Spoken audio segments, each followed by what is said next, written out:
Who needs a remote? I like the old school where you had to walk up to the camera, set it on, and then walk out in front of it. Then say what the hell you're talking about. And then walk back out. So, today, I guess we'll be covering the topic of cock blocking. Wait a minute, that's not it. Cocking and blocking.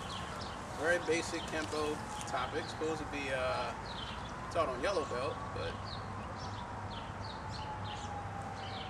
let's just see if we can cover the topic. We're not going to say where it's going to talk. Rule number one is we try and maximize our effect and minimize the effort. Part of that means we want to move as fast as possible. That doesn't mean speed up. It just means to not take too many moves to do things. Whenever we try and block, we want to block and cock our weapons at the same time. That way it's an unfair trade. Basically, they expend the weapon trying to hit us. We defend against it and still have all our weapons cocked and ready to go. So we'll start with delayed sword. That's the very first one that we have. So the guy comes and grabs the lapel and gives us a little push, and we get back in our good stance. Instead of blocking the weapon away from us, we covered this a little bit on the delayed sword clip. Right now, this is basically a fair trade. He has one arm out that isn't loaded to really do much, and I have an arm out that isn't really loaded to do much. Instead, what I want to do is pick up his arm at his wrist, which is back here by me. Right now, I have two weapons ready to go. Well, actually, four weapons ready to go. Now we'll go to sword of destruction. Same thing. Guy's sitting there shooting the left hand. A lot of guys are picking up the block way out here. Now this chop isn't cocked and ready to go. What you want to do is imagine that this is your target. You don't have to imagine. He's imagining pretty well for you that this is the target. So what you're going to do is you're going to move the target out of the way and put your hand where the target used to be at. It doesn't need to be all the way out here reaching. You just drop back and put your hand where the target used to be. Now your hand is already loaded, the arm's bent, ready to go. You insert your kick, you chop, and everything else you want to do from here. Now we'll go with deflecting hammer. Same thing. This guy sits here. We'll start from here. Well, actually, we'll start from here. The guy shoots the kick. A lot of guys block and leave the hand out here. Now they want an elbow, and the elbow's in front of them already. It's not loaded. Kick's coming. Draw it back.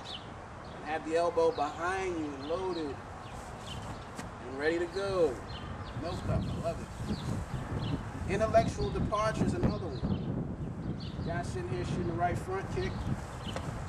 Pick it up, let this hand trail back so that it's loaded to come here. Now, one of my students asked a question on this technique. I was illustrating this very point, and he said, well, all of your hands are behind you. So he said, the kick's coming in, and he said, you have all of your weapons over here, and this guy's got a lot of weapons that are very close. And he said, we're taught to move in steps. I said, well, since you finally figured out that lesson, you should know that the first step is move, block, kick. That's all one step. So this comes in, that kick should be in there already, making sure that his hands are busy. Now, if you want, that elbow fits in nicely, and you can sit here and change up your options. Kick minute pills again.